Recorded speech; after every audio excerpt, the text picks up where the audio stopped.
Among the primates, there are three general categories: apes, monkeys, and prosimians. What's, you ask?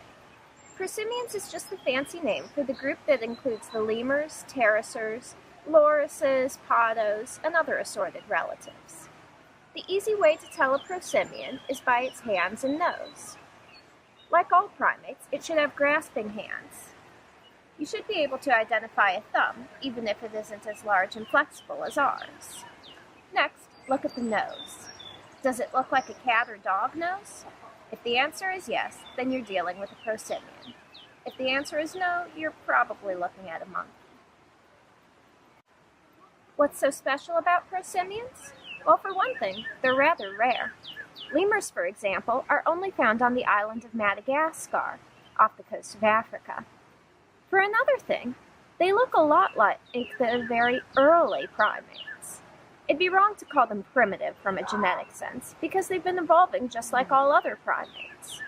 But they have retained some of the more obvious outward characteristics, such as those noses that I mentioned. Some of the adaptations of prosimians aren't always obvious. Take the podo, for example. On the outside, it looks like a fuzzball. Combine that with its slow pace, and it seems like it would be incredibly easy for a predator to snatch it up as a midnight snack. But what you can't see are the bony growths beneath the skin of its lower neck. These spines are actually somewhat pointed, so that when a predator tries to take a bite, those spines stab it in the mouth. And while the predator is at it, the podo can spin around and bite back with surprising force. Despite these sometimes strange adaptations, prosimians share a lot of traits with monkeys and apes as well.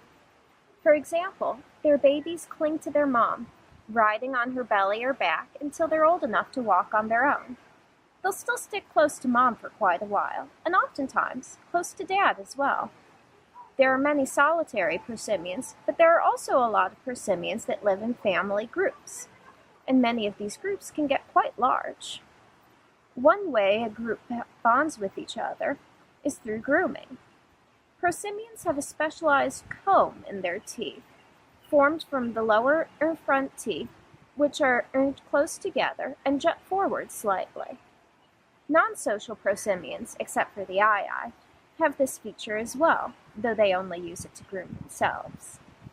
So next time you see a creature with monkey hands, a dog nose, and a comb in its mouth, you'll know exactly what to call it: a prosimian.